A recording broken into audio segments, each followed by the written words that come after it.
teman-teman, di sini kami akan menjelaskan tentang sejarah Kerajaan Samudra Pasai. Sebelum kami membahas materi, kami akan memperkenalkan diri. Perkenalkan, nama saya Yurika Fitri Sendang. Perkenalkan, nama saya Tiara Dewi Saraswati. Sejarah raja-raja penguasa Kerajaan Samudra Pasai terdiri atas dua dinasti, yaitu Dinasti Meurakair dan Dinasti Meurasilu. Dinasti Meurakair, pendiri dan raja pertama Kerajaan Samudra Pasai adalah Meurakair. Ia bergelar Maharaja Mahmud Syah pada tahun 1042 hingga 1078. Pengganti Meurakair adalah Maharaja Mansur Syah yang berkuasa dari tahun 1078 hingga 1133. Pengganti Maharaja Mansur Syah adalah Maharaja Gisyahyuddin Syah. Ia berkuasa dari tahun 1133 sampai dengan 1155. Raja Samudra Pasai berikutnya adalah Meurahanui yang bergelar Maharaja Naruddin. Ia berkuasa dari tahun 1155 sampai 1210. Raja ini terkenal dengan sebutan Tengku Samudra atau Sultan Nasamnuddin Al-Kamil. Sultan ini sebenarnya berasal dari Mesir yang tugaskan sebagai laksamana guna untuk merebut pelabuhan di Gujarat.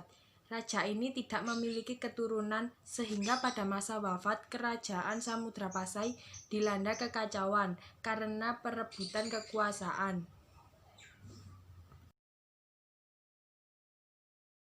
Dinasti Meurasilu. Meurasilu bergelar Sultan Malik As-Saleh pada tahun 1285 sampai 1297 Masehi. Ia adalah keturunan dari Raja Perlak, sekarang Malaysia. Sistem pemerintahan kerajaan dan angkatan perang laut serta darat sudah terstruktur rapi. Kerajaan mengalami kemakmuran terutama setelah pelabuhan Pasai dibuka.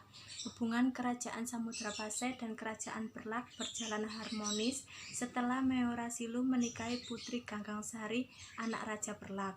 Pada dinasti Meurasilu, raja-raja selanjutnya adalah Meurasilu Sultan Malik As-Saleh pada tahun 1285 sampai 1297 Masehi dan berakhir Sultan Zainal Abidin pada tahun 1384 dan 1406 Masehi.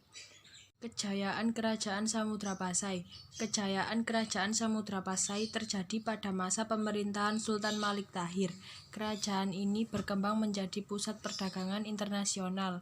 Kondisi pelabuhan dipenuhi dengan para pedagang dari berbagai penjuru dunia, seperti Asia, Eropa, Cina, bahkan Afrika. Kejayaan Samudra Pasai diperoleh dari hasil penggabungan beberapa kerajaan kecil di sekitar daerah tersebut.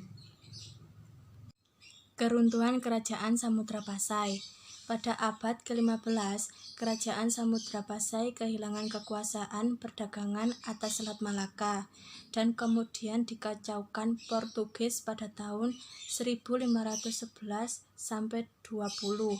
Akhirnya kerajaan ini dihisap Kesultanan Aceh yang timbul tahun 1520-an.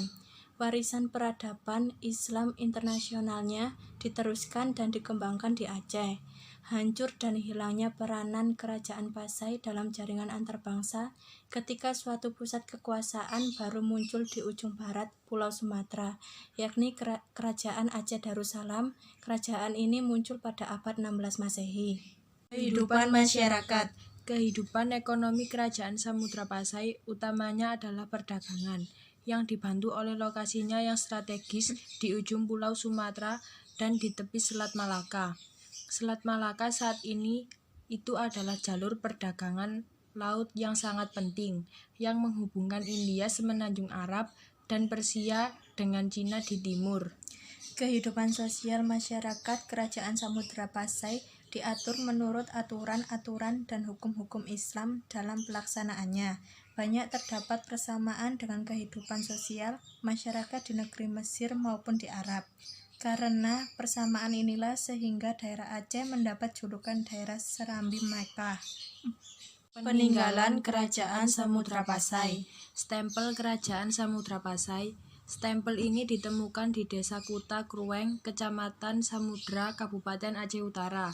Stempel ini diduga milik Sultan Muhammad Malikul Tahir oleh tim penelitian sejarah kerajaan Islam. Cakradonya. Cakradonya merupakan lonceng yang berbentuk stupa. Lonceng ini dibuat negeri Cina pada tahun 1409 Masehi. Lonceng tersebut berukuran tinggi 125 cm dan lebarnya 75 cm. Naskah Surat Sultan Zainal Abidin. Surat ini merupakan tulisan dari Sultan Zainal Abidin pada tahun 923 atau 1518 Masehi. Naskah ini ditunjukkan kepada Kapitan Moran.